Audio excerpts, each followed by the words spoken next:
Fire and ice class 10 का poem, बहुत ही important और मोरल नॉलेज देने वाला यह पोएम है, रॉबर्ट ली फ्रोस्ट द्वारा लिखा हुआ। रॉबर्ट फ्रोस्ट का अपना जो लाइफ का एक्सपीरियंस था उसके हिसाब से उन्होंने फायर एंड आइस लिखा है। लिखा तो है इन्होंने, लेकिन शुरू में यह अपने आप को पोएम के लाइंस से अलग रखते हैं, क्योंकि ये जब स्टार्ट करते हैं पोएम को तो उसमें वह ये लिखते हैं, some say the world will end in fire and some say it will in ice. तो ये जो लिखते हैं इसमें यह लोगों के कई बरसों से कहते हुए आते रहने का जो एक स्वभाव होता है, जो एक आदत होता है, उसी को इन्होंने भी कहा है कि कुछ लोगों का ऐसा मानना है कि दुनिया जो है उसका अंत आग से होगा, और दूसरे पक्ष के लोग ऐसे हैं जिनका यह कहना है कि दुनिया का अंत बर्फ से होगा, पानी से होगा, जल प्रलय हो जाएगा। तो इसी चीज़ से यह शुरू किए हैं अपना पोएम, लेकिन बड़ा ही डिपिक्टेड वैल्यू वाला यह पोएम है। पोएम में होता ये है कि जो पोएट होते हैं उनका कुछ मूड होता है। क्या मूड होता है, क्यों लिखते हैं, वह कहाँ से इंस्पायर होते हैं, जहाँ से इंस्पायर होते हैं वह जगह सेटिंग कहलाता है। लेकिन बिना यह सब जाने हुए डायरेक्ट पोएम पढ़ने से हमें उसका ट्रू नॉलेज नहीं हो पाता, और ये सही तरीका भी नहीं है पोएम को पढ़ने का। एक पोएम स्टोरी से कहीं ज़्यादा समय लेता है। तो हम लोग आज के इस सेशन में देखेंगे कि पोएट का मूड कैसा था, सेटिंग कैसी थी, और इसका क्या सेंट्रल थीम है, क्या सेंट्रल आइडिया है, किस आइडियाज़ पे यह पोएम लिखा गया है, हमें क्या सीखने को मिलता है इस पोएम में। आइए वीडियो को शुरू करते हैं। The mood of this poem is contemplative, but it does not have the tone of gentle reflection we might more usually associate with contemplative poetry. On the contrary, the speaker approaches the question of how the world will end rather scientifically, debating without any apparent emotion investment what might happen. तो poem का जो यह mood है वो contemplative है। Contemplative का मतलब जब श्योर ना हो कि किसी एक ही मीन्स द्वारा कोई भी वर्क होगा, इस बात में जब श्योर ना हो, जब दो ऑप्शंस हों किसी एक वर्क के लिए, तो हम लोग इस स्थिति को, ऐसे सिचुएशंस को कॉन्टेम्पलेटिव कहते हैं। वहीं स्पीकर का जो अप्रोच है इस क्वेश्चन के लिए कि किस प्रकार से एंड होगा वर्ल्ड का, ये ज़्यादा साइंटिफिकली है, और इस पर यह डिबेट करते हैं बिना किसी इमोशनल इन्वेस्टमेंट के। और इनका यह कहना है कि अगर व्यक्ति जो कि मटेरियल के पीछे भागता जा रहा है, जो मटेरियलिस्टिक होता जा रहा है, अगर अपने इस डिज़ायर को वह कम नहीं किया तो फिर इस धरती का अंत होना तय है। धरती पे सारा जो भी भौतिक सामान है वह तो रह जाएगा, लेकिन इसका उपभोग करने वाले यानी कि मनुष्य, यह ही आपस में लड़कर ख़त्म हो जाएंगे, मरकर ख़त्म हो जाएंगे। पोएम का जो थीम है वो है एज, पुराना एज ओल्ड क्वेश्चन, वही थीम है। मैंने जो शुरुआत में कहा कि धरती का अंत कैसे होगा, तो हमारे पुराणों में भी लिखा हुआ है पृथ्वी का अंत या तो अग्नि से होगा या जल प्रलय से होगा। कहता है the question is whether the world will end in fire और in ice. The poet decided that any of the two option would achieve its purpose sufficiently well. Poet जो है वह यह फैसला लेते हैं, वो यह कहते हैं कि दोनों में से कोई भी एक, ये फायर या आइस, अकेले, दोनों में से अकेले अकेले कोई भी वर्ल्ड का एंड करने के लिए सफिशिएंट है। पोएट शेयर करते हैं common belief that everything that exist will have its end too. Poet ये कहते हैं कि जो भी चीज़ है धरती पर उसका आज नहीं तो कल अंत तय है, निश्चित है, अंत होगा ही। जो भी चाहे वो भौतिक वस्तु हो, जैविक वस्तु हो, उसका अंत होगा ही। ये जो हमारे चारों बगल जितनी भी निर्जीव चीज़ें होती हैं, इसका भी एक लाइफ टाइम होता है, इसका भी एक टाइम होता है लाइफ का। वो ख़त्म हो जाता है, फिर वह हमारे लिए अनयूजफुल हो जाता है। जितने भी जैविक चीज़ें हैं, यानी कि जो भी जन्म लिए हैं, वह मरते हैं, चाहे एक्सीडेंटल हो या फिर नेचुरल डेथ हो, मरते तो हैं ही। तो ये जो है वो है कि हर चीज़ का एक अंत होता ही होता है। और सेंट्रल थीम इस पोएम का है कि हमें अपने आइडियाज़ को कंट्रोल करना चाहिए। This idea is crafted and developed throughout the poem and can be identified by assessing the poem's rhythm, setting, tone, mood, dictions and occasionally title. ये जो आइडिया है फायर एंड आइस का, ये idea जो poet ने craft किया और अपने पूरे पोएम में इन्होंने इस आइडिया को डेवलप किया और इस आइडियाज़ को पहचानने के लिए उन्होंने पोएम में रिदम डाला, उसका सेटिंग, पोएम का टोन और पोएट का मूड, ये सभी और टाइटल भी, ये बताता है कि इन्होंने बिल्कुल सही चूज़ किया। इस पोएम में पोएट एक्सप्रेस करते हैं 2 ways in which the world may end, 2 तरीके जिससे कि धरती का नाश होगा। Some people say that the world will end by fire, while others say that it will end by ice. कुछ लोगों का ऐसा विश्वास है कि दुनिया का अंत अग्नि से होगा और कुछ लोगों का ऐसा विश्वास है कि दुनिया का अंत बर्फ से होगा, यानी कि जल प्रलय होगा। The poet says that he is aware about the fiery desires of human emotions, so he will favor those who say that fire will end the world. तो पोएट जो हैं वह भली भांति यह जानते हैं कि लोगों में जो इच्छाएं हैं वो अग्नि स्वरूप है, लोगों में जो इमोशंस है वह अग्नि स्वरूप है, तो इसलिए वह शुरू में फायर के फेवर में रहते हैं कि भाई वर्ल्ड का एंड भी फायर से ही होगा। फिर पोएट दोबारा सोचते हैं, रीथिंक करते हैं अगेन और इमेजिन करते हैं कि अगर वर्ल्ड जो है वह बच गया, थोड़ा सा अंश उसका बच गया और दोबारा अगर वर्ल्ड का विनाश होना हो तो आइस जो है वह फायर के इक्विवेलेंट कैपेबल है, वह डिस्ट्रॉय कर देगा वर्ल्ड का। पोएट यहाँ कंपेयर करते हैं फायर और आइस का with the self destructive nature of human being. मनुष्य में खुद को बर्बाद करने के लिए जो डिज़ायर है, उससे मनुष्य में खुद को, मनुष्य जाति को बर्बाद करने का स्वभाव है, इसी से कंपेयर करते हैं फायर और आइस को। According to the poet, fire stands for desire, greed and lust. Poet के अकॉर्डिंग जो फायर है वह हम मनुष्यों के मन के अंदर का डिज़ायर है, ग्रीड है, लस्ट है। डिज़ायर मतलब इच्छाएं, ग्रीड लालच।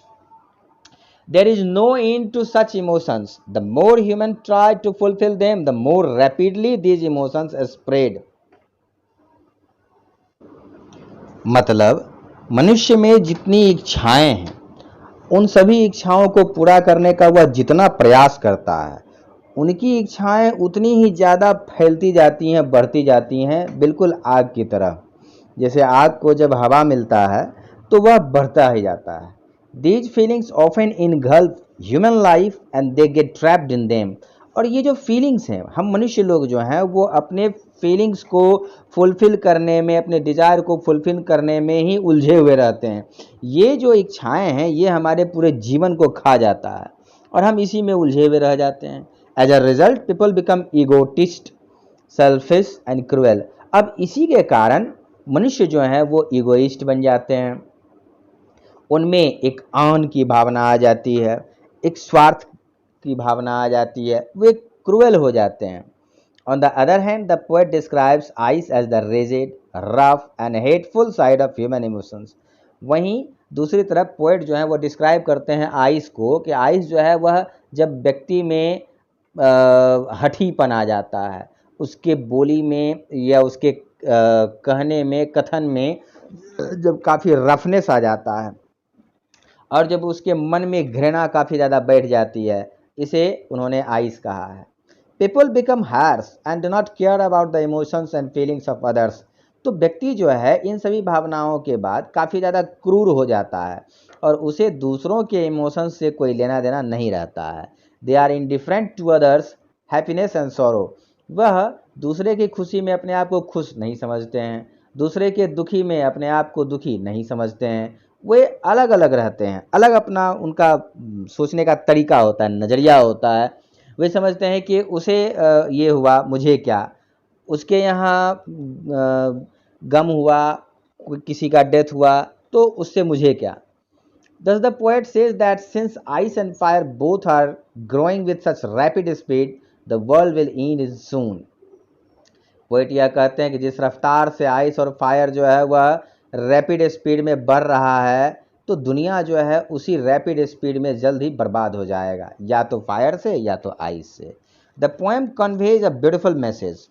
इस पोएम द्वारा एक बहुत ही अच्छा मैसेज आता है। मैसेज ये है that human emotions rule over them, कि हम मनुष्य लोग जो हैं वो हम पर हमारा इमोशंस जो है वो रूल करता है, यानी हम अपने इमोशंस के अधीन हैं। हमारा जो इमोशंस है, फीलिंग्स है, वह हमें अपना गुलाम बनाए हुए है। If humans don't control their emotions they will ruin their life and bring it to the verge of chaos।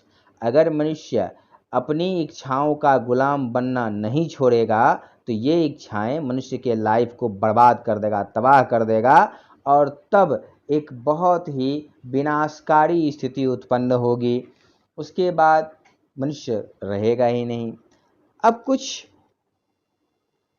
हम लोग देखते हैं कि ह्यूमन इमोशंस कितने टाइप के होते हैं। तो there are 4 kinds of basic human emotions. मनुष्य में जो इमोशंस होता है वो 4 तरह का मुख्यतः: happiness, sadness, fear and anger. अब है कि what are the negative emotions that are to be avoided by humans. वे नेगेटिव इमोशंस कौन से हैं जिसे मनुष्य अवॉइड करके सही मायने में मनुष्य बन सकता है? तो एंगर, गुस्सा, डर, रिसेंटमेंट, फ्रस्ट्रेशन, एंग्जाइटी, ये सभी नेगेटिव इमोशंस हैं जिससे पीपल अगर बच जाए तो रियल में वह ह्यूमन बनेगा। अब हम लोग देखेंगे फिगर ऑफ स्पीच जो इसमें यूज हुआ है। Fire becomes a metaphor for human desire. इसमें जो फायर है उसे ह्यूमन डिज़ायर से कंपेयर किया गया है। ये 3rd लाइन में बिल्कुल क्लियरली है। आइस जो है उसका कंपैरिजन हेट्रेड से किया गया है, तो यहाँ भी मेटाफर यूज हुआ है। दूसरा लिटरेरी डिवाइस जो इसमें यूज हुआ है वो है एंटीथेसिस। फायर जो है वो आइस का एंटीथेसिस है, मतलब ठीक अपोजिट। हम लोग अपोजिट पढ़ते आए हैं, आग पानी, तो एंटीथेसिस है।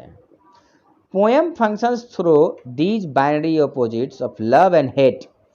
ये जो पोएम है, ये पोएम वर्कफुल करता है binary opposite of love and hate के लिए। लव और हेट जो 2 क्वालिटीज हुए, दोनों अपोजिट क्वालिटीज।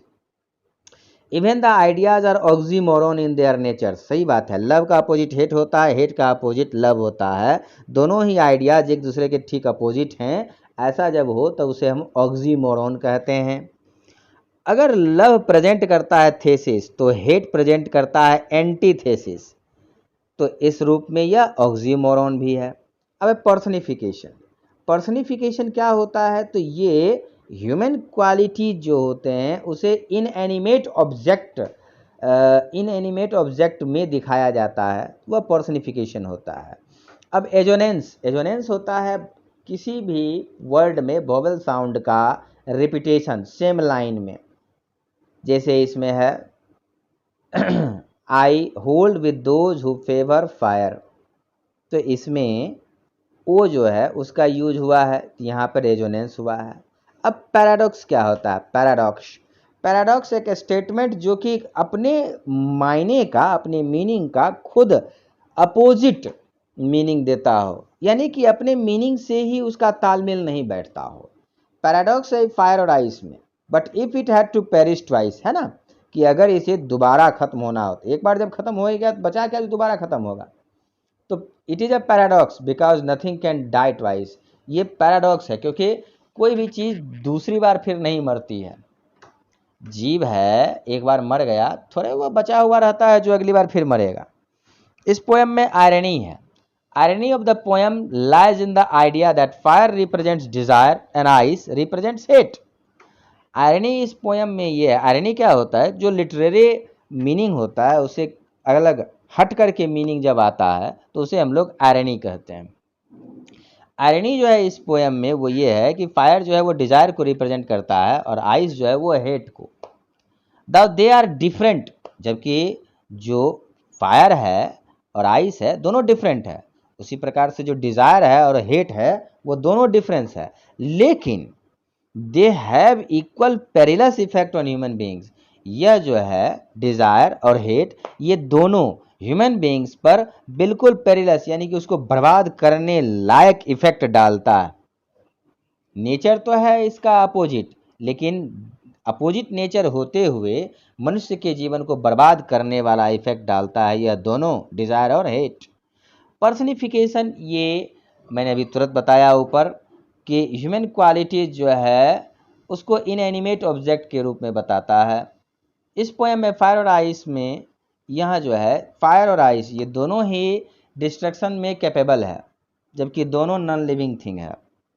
तो पोएट जो है यहाँ पर्सनिफाइज कर दिए फायर को और आइस को, कैसे कर दिए, उनको एक उनका एक मीनिंग दिए। मीनिंग यह दिए कि ये दोनों जो कि नॉन लिविंग थिंग है यह नॉन लिविंग होते हुए वर्ल्ड को डिस्ट्रॉय करने के लिए कैपेबल है। अब मैंने इस पोएम को अपने भरसक बहुत अच्छे से डिस्क्राइब किया। आप लोगों के सुझाव का इंतज़ार है मुझे। अच्छा लगे तो लाइक सब्सक्राइब शेयर ज़रूर कीजिए, और अगर कोई सजेशन हो तो कमेंट में ज़रूर लिखिए ताकि मैं इसे और अच्छे से एक्सप्रेस कर सकूं। Thank you.